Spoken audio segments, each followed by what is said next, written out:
Hey, good morning. Welcome back to Daily Devotions. Hope you're having a beautiful day today. Today we're in the book of Acts, chapter 25. Paul is still in bonds here. He's still bound up. Let's see what happens. Verse 1. Now, when Festus was come to the province, after 3 days he ascended from Caesarea to Jerusalem. Now remember, the previous governor of the territory was Felix. He was married to a Jewish. And knew the Jewish customs. Festus, however, was new to the area. He went to Jerusalem to meet the Jewish leaders and become aware of their traditions. If he's going to lead them, he needs to know a little about them. Then the high priest and the chief of the Jews informed him against Paul and besought him and desired they have favor against him that he would send for him to Jerusalem, laying wait in the way to kill him. They thought, okay, Festus is here now, new leadership, new opportunity to kill Paul. Felix kind of protected him, but now is our opportunity. They had been waiting years for this moment, and now here we go. But Festus answered that Paul should be kept in Caesarea, and that he himself would depart shortly thither.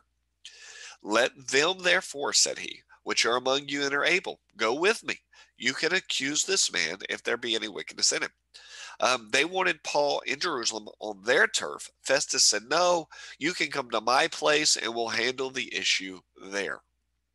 And whenever he had tarried among them for more than 10 days, he went down unto Caesarea, and the next day, sitting on the judgment seat, commanded Paul to be brought. And when he was come, the Jews which came down from Jerusalem stood round about him, and laid many and grievous complaints against Paul, which they could not prove. While Paul, so Paul's on the other side of the room, it's his turn to answer. He answered for himself, and he said, neither against the law of the Jews, neither against the temple, not against Caesar, have I offended anything at all. Paul said, hey, I haven't done any of these things that you're saying, and no one can prove anywise. But Festus, willing to do the Jews a pleasure, answered Paul and said, will you go up to Jerusalem and be judged there before me? Will you go be judged in Jerusalem? Then said Paul, I stand at Caesar's judgment seat, where I ought to be judged. See, Festus was trying to play both sides. He was like, look, I understand this guy's innocent, but yet I still got to make these Jews happy. I'll go judge him in Jerusalem, and then maybe we can, settle this matter. Paul said, nope. I stand in Caesar's judgment seat where I ought to be judged. To the Jews, I have done nothing wrong, and you very well know it. For if I had been an offender or had committed anything worthy of death, I refuse not to die. He said, hey, if I've done something worthy of death, I'll die for it.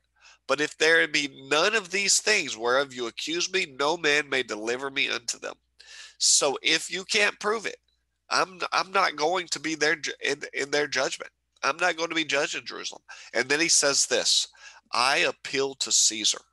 As a Roman citizen, he had the right to do that. Then Festus, whenever he had conferred with the council, answered, hast thou appealed unto Caesar? Unto Caesar you will go. So God had already told him, hey, you're going to Rome. I need you in Rome. And Festus has just opened the door. After certain days, King Agrippa and Bernice came to Caesarea to salute Festus. It's kind of like a welcoming party from Rome here. King Agrippa's here. And whenever they had been there many days, Festus declared Paul's case unto the king, saying, so they're probably sitting at dinner. Festus says, hey, I've got this issue. There's this certain man left in the bonds unto Felix. He's a leftover prisoner from Felix, about whom, whenever I was at Jerusalem, the chief priests and the elders of the Jews informed me, desiring to have judgment against him. To whom I answered, it's not the manner of the Romans to deliver any man to die before that which he is accused have the accusers face to face. Look, it's not our custom that unless you can accuse somebody face to face for what they've done, we're not putting them to death, and have license to answer for himself concerning the crime they laid. He needs to be able to defend himself. Therefore, whenever they come here, without any delay, on the next day I sat in judgment seat and commanded the man to be brought forth, against whom, when the accusers stood up, they brought no accusations of such things I supposed. They didn't really bring anything against him, but had certain questions against him of their own superstitions, and one of Jesus, which was dead, whom Paul affirms to be alive. And because I doubted manner of the question, I asked him if he'd go to Jerusalem and there be judged on these matters. Because I mean, this is kind of more of a their religion thing than anything. It's not Roman law they're worried about. There's like their religious stuff. But when Paul had appeared to be reserved unto the hearing of Augustus, I commanded him to be kept till I might send him to Caesar. Then Agrippa said to Festus, "You know, I'll hear the man myself. Tomorrow," said he, "thou shalt hear him." Like I'll take a look at it. I'll talk to the guy. And on the morrow, when Agrippa was come and Bernice with great pomp and was entered into the place of hearing where the chief captains and principal men of the city at Festus' command, Paul was brought forth.